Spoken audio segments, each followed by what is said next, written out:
25 दिसंबर 1876 को कराची में एक अजीम शख्सियत पैदा हुई।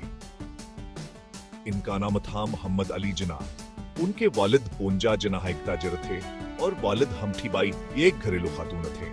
जिन्नाह साहब को बचपन से है पढ़ने का बहुत शौक था। उन्होंने इब्तदाई तालीम कराची के सिंध हमदरसल इस्लाम से हासिल की। फिर वहां आला तालीम के लिए इंग्लैंड चले गए। इंग्लैंड में जिन्नाह साहब ने कानून की तालीम हासिल की और वहां उन्होंने मगरबियत हजीबुतमद्दिन को करीब से देखा। उन्होंने दुनिया के मुख्तलिफ ममालिक के सियासी निजाम का मुताला भी किया।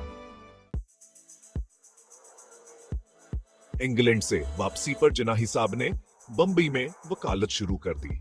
अपनी जहान तावर काबिलियत की वजह से वो जल्दहिया एक कामयाब वकील बन गए। वकालत के साथ साथ जिन्नाह साहब ने सियासत में भी हिस्सा लेना शुरू कर दिया और इंडियन नेशनल कांग्रेस में शामिल हो गए। इनका मानना था कि हिंद और मुसलमान मिलकर हिंदुस्तान की आजादी के लिए जदोजहद करें। जिन्नाह साहब हिंदू मुसलमान तहाद के इल्मबरदार थे। इन्होंने 1916 में कांग्रेस और मुस्लिम लीग के दरमियान माहिदा करवाने में अहम किरदार अदा किया। इस माहिदे कुलिखनो पैक्ट के नाम से जाना जाता है। जिन्नाह साहब ने हिंदू मुसलमान तहाद के लिए बहुत कोशिशें की। वो चाहते थे कि हिंदुस्तान में हिंदू और मुसलमान भाई भाई की तरह रहें, लेकिन हिंदू रहनुमाओं कारवी हान के लिए मायूस करना था।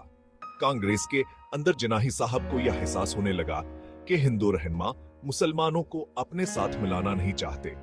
वो मुसलमानों को हिंदू अक्सरियत के रहमो कर मपर छोड़ना चाहते। जिन्नाह साहब ने यह बात समझ ली थी कि हिंदुस्तान में दो कौमी आबाद हैं। हिंदू और मुसलमान अपनी ज़बान, सकाफत और मजहब के लिहाज से एक दूसरे से मुख्तलिफ हैं। उन्होंने दो कौमी नजरिया की बुनियाद पर मुसलमानों के लिए एक अलहदा वतन का मुतालबा किया। 1940 में मुस्लिम लीग ने लाहौर में एक करारदाद मंजूर की जिसमें पाकिस्तान के कयाम का मुतालबा किया गया। 1940 के बाद जिन्नाह साहब ने पाकिस्तान के कयाम के लिए भरपूर जदोजहद की। उन्होंने मुसलमानों को मुत्तहिद किया और उन्हें पाकिस्तान के हसूल के लिए तैयार किया। उनकी जदोजहद रंग लाई और 14 अगस्त 1947 को पाकिस्तान मारज वजूद में आया। जिन्नाह साहब पाकिस्तान के पहले गवर्नर जनरल बने।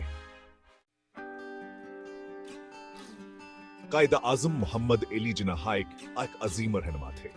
उन्होंने पाकिस्तान को एक आजाद और खुद मुख्तार मुल्क बनाने के लिए अपनी जान की बाज़ेली गा दी। उनका विजन था कि पाकिस्तान एक जमहूरिया और इस्लामी रियासत होगा। कायदा आजम आज हमारे दरमियाने नहीं है, लेकिन नकी तालीमात और कुर्बानियां हमेशा हमारी रहनुमाई करती रहेंगी। उन्होंने हमें ईमान, इत्तेहाद और तंजीम का दर्स दिया।